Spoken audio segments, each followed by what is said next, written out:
राधे राधे। जय श्री कृष्णा। प्रिय भक्तजनों, आप सभी को पापांकुशा एकादशी की हार्दिक शुभकामनाएं। प्रत्येक वर्ष दोनों पक्ष की एकादशी तिथि को एकादशी का व्रत किया जाता है। श्री हरि विष्णु जी की आराधना के लिए एकादशी व्रत अत्यंत महत्वपूर्ण माना जाता है। शास्त्रों में एकादशी व्रत को व्रतराज कहा गया है। वर्ष में कुल 24 एकादशी व्रत होते हैं, परंतु किसी वर्ष पुरुषोत्तम मास पड़ने के कारण 2 एकादशी व्रत बढ़ जाते हैं। इस साल एकादशी व्रत 14 अक्टूबर को मनाया जा रहा है। जो लोग भी इस दिन श्रद्धा भाव के साथ व्रत उपवास करते हैं, उनके घर में सुख शांति का वास होता है। इस व्रत से श्री हरि विष्णु तथा माता लक्ष्मी अति प्रसन्न होती हैं। इस व्रत को पूर्ण विधि विधान के साथ एकादशी तिथि में व्रत करना चाहिए। पूजन तथा जप करना चाहिए तथा अगले दिन सूर्योदय के बाद इस व्रत का उपवास का पारण करना चाहिए, क्योंकि एकादशी तिथि के व्रत का पारण विशेष महत्व होता है। इसलिए द्वादशी तिथि में ही पारण कर लेना चाहिए। द्वादशी तिथि का चौथा घंटा हरिवासर माना जाता है, इसलिए चौथे घंटे में व्रत का पारण बहुत अच्छा माना जाता है। अश्विन शुक्ल पक्ष एकादशी को पड़ने वाली पापांकुशा एकादशी व्रत के दिन माता तुलसी को जल नहीं देना चाहिए, क्योंकि ऐसी मान्यता है कि इस दिन माता तुलसी स्वयं एकादशी व्रत करती हैं। इसलिए जल देने से उनके व्रत में अवरोध उत्पन्न होता है। इस कारण से माता तुलसी को जल नहीं देना चाहिए, परंतु भगवान पद्मनाभ को तुलसी दल जरूर अर्पित करना चाहिए। इससे मनोवांछित फल की प्राप्ति होती है। तो आइए सुनते हैं पापांकुशा एकादशी व्रत कथा। व्रत कथा सुनने से पहले आप सभी से मेरा अनुरोध है कि मायरा वॉइस चैनल को ज़्यादा से ज़्यादा शेयर करें और सब्सक्राइब करें और कमेंट बॉक्स में विष्णु भगवान की जय अवश्य लिखें। अब सुनिए कथा। बोलो विष्णु भगवान की जय। पापांकुशा एकादशी व्रत की कथा इस प्रकार है। प्राचीन काल में विंध्य पर्वत पर क्रोध नाम का एक क्रूर बहेलिया रहता था। उसकी संपूर्ण जीवन लूटपाट, गलत संगति, हिंसा, उपद्रव, मदपान जैसे पाप कर्मों में लिप्त रहा। जब उसके जीवन का अंतिम क्षण आया, तब यमराज ने दूत उसे क्रूर बहेलियों को लेने के लिए पहुँचे। तब यमदूत के दूतों ने बहेलिए से कहा कि तुम्हारे जीवन का समय समाप्त हो गया है और शीघ्र ही हम तुम्हें लेने आएंगे। यह सुनकर बहेलिया बहुत डर गया तथा अंगिरा ऋषि के आश्रम में पहुंचा। ऋषि अंगिरा के चरणों में गिरकर निवेदन करने लगा कि हे मुनिवर, मैंने जीवन में अपने बहुत पाप कर्म किए हैं।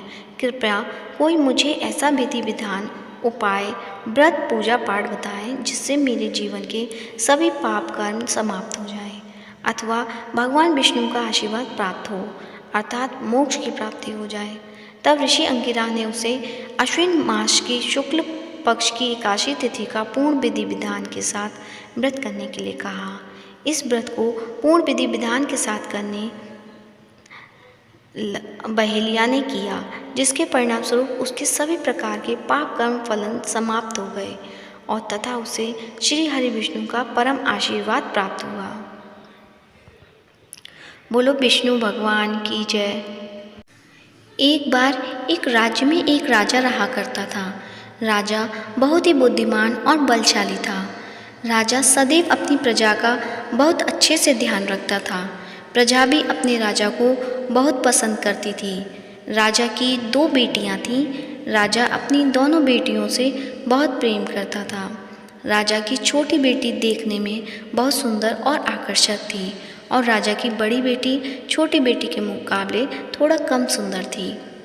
राजा की छोटी बेटी 11 माता की पूजा किया करती थी और सभी लोग राजा की छोटी बेटी से बहुत प्रेम करते थे और बहुत प्रशंसा किया करते थे। राजा भी अपनी छोटी बेटी को बड़ी बेटी से अधिक प्रेम करता था, जिस कारण राजा की बड़ी बेटी को अपनी छोटी बहन से बहुत नफरत होने लगी थी। राजा की दोनों बेटियां जब बड़ी हो गईं, तब एक पड़ोस राज्य में रहने वाला राजकुमार राजा की बड़ी बेटी के लिए रिश्ता लेकर आया। लेकिन जैसे ही उस राजकुमार की नज़र राजा की छोटी बेटी पर पड़ी, तो वह राजकुमार राजा की छोटी बेटी पर आकर्षक हो गया और उसे पहली नज़र में प्रेम कर बैठा। उस राजकुमार ने राजा की बड़ी बेटी के साथ विवाह करने से मना कर दिया और उसने राजा से कहा कि मैं आपकी छोटी बेटी से विवाह करना चाहता हूँ।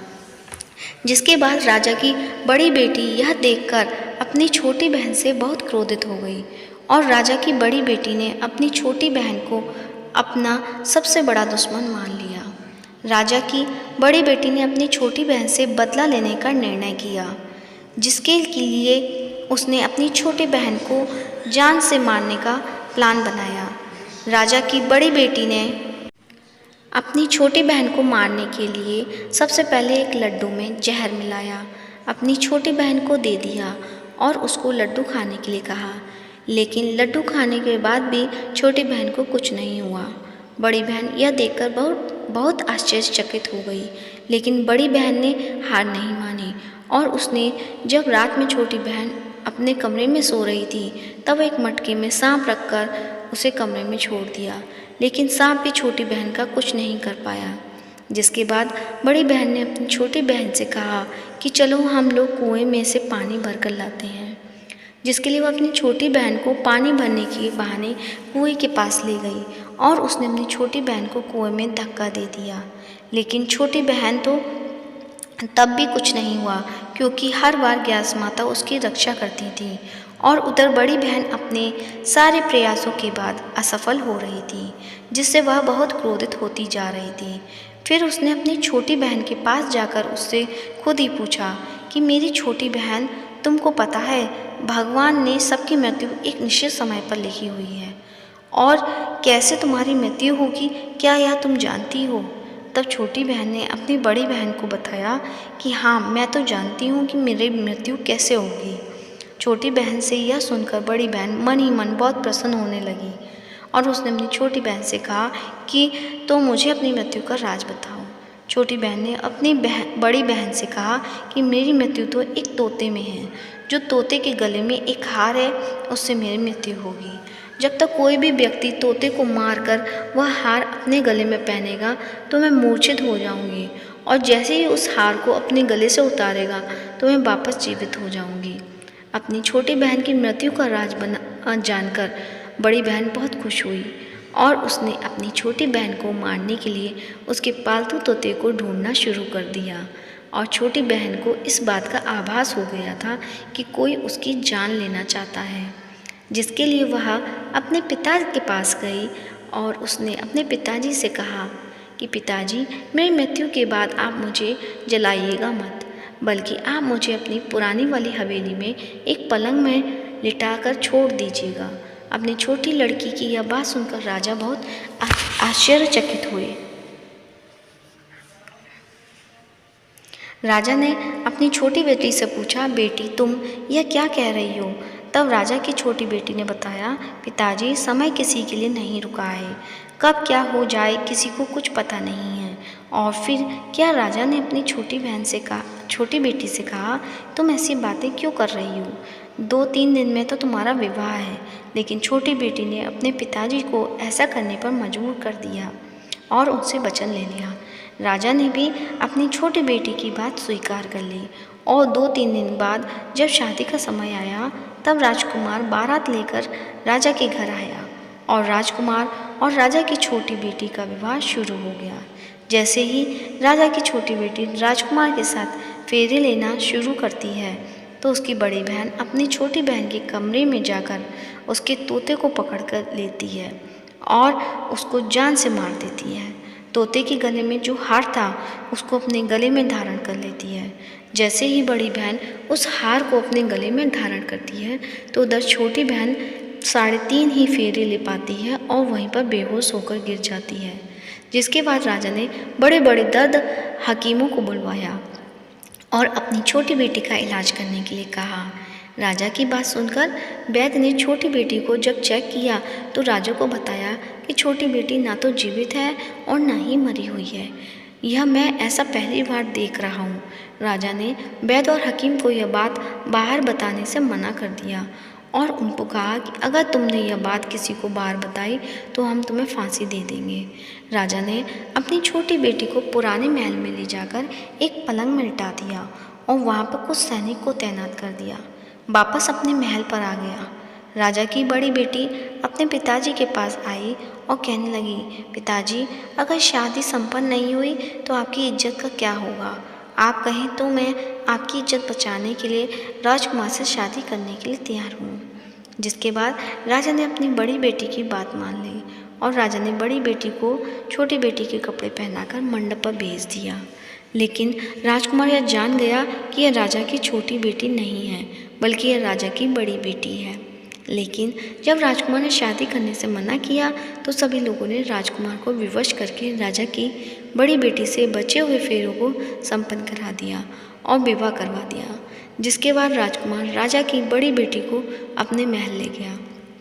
राजकुमार राजा की बड़ी बेटी से ना तो बात करता था, ना ही उसे पसंद करता था और ना ही उसके आसपास भटकता था।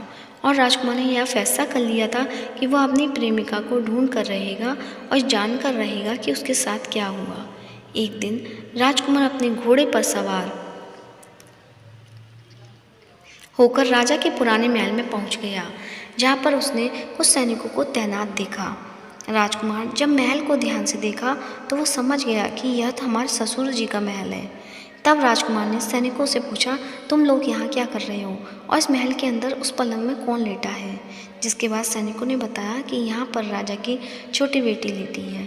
यह सुनकर राजकुमार बहुत प्रसन्न हो गया और वह तुरंत अपनी प्रेमिका के पास पहुँच गया और उसकी सेवा करने लगा।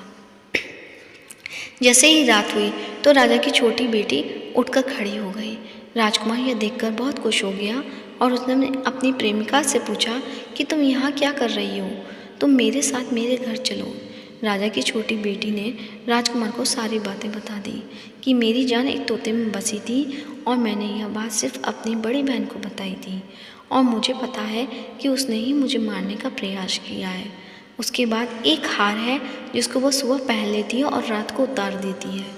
जब तक वह हार को पहने ले रहती है तब तक मैं मूर्छित रहती हूँ और जैसे ही वह हार को उतार देती है तो मैं जीवित हो जाती हूँ। और जब तक मेरी बड़ी बहन के पास वह हार है तब तक मैं जीवित और मूर्छित होती रहूँगी। अगर मेरी बड़ी बहन के पास जो हार वह मेरे हाथ में लग जाए तो मैं हमेशा के लिए जीवित हो जाऊँगी। राजकुमार की यह बात सुनकर राजा की छोटी बेटी ने पास रहने का निर्णय ले लिया और उसने अपने बचे हुए 7 फेरे उस पलंग के लेटी राजकुमारी की छोटी बेटी के साथ ले लिए और अपना विवाह पूर्ण कर लिया। वहीं पर ही रहने लगा। देखते ही देखते कुछ समय में राजा की छोटी बेटी और राजकुमार की पत्नी पेट से हो गई। एक दिन राजकुमार को किसी काम से बाहर जाना पड़ा। तब छोटी बहन के पेट से बहुत दर्द होने लगा। जिसके बाद उसने 11 माता का आह्वान किया। जिसके बाद वहाँ पर 11 माता प्रकट हुई और उन्होंने अपने भक्तों के दर्द को दूर किया और एक पुत्र की प्राप्ति करवाई। वहीं पर अचानक से राजकुमार भी आ गया। राजकुमार ने 11 माता को देखा तो वह आश्चर्यचकित हो गया और तुरंत माता को प्रणाम किया और 11 माता ने राजकुमार से कहा कि जब तुम्हारा तो 5 वर्ष का हो जाए तुम अपनी पत्नी का हार आकर इसके गले में डाल देना। और देखते ही देखते राजकुमार और राजकुमार की छोटी बेटी का पुत्र 5 वर्ष का हो गया। तब राजकुमार अपने बेटे से कहता है कि बेटा, मैं कुछ काम से बाहर जा रहा हूँ, तुम अपनी माता का ध्यान रखना, और वहाँ से चला जाता है। राजा को बाहर निकलता देख बड़ी बहन ने सैनिक देख लेते हैं और बड़ी बहन को जाकर सारी बातें बता देते हैं। जिसके बाद बड़ी बहन अपनी छोटी बहन के पुत्र को वहाँ से उठवा लेती है और उसे मरवा देती है। छोटी बेटी के पुत्र के 2 टुकड़े करवा देती है। पहला टुकड़ा चक्की के पास छिपा देती है और दूसरा टुकड़ा अपने पलंग के नीचे रख लेती है। अब 11 माता भिखारी का रूप लेकर आती हैं। एक भिखारी का रूप रखकर बड़ी बहन के पास चली जाती है।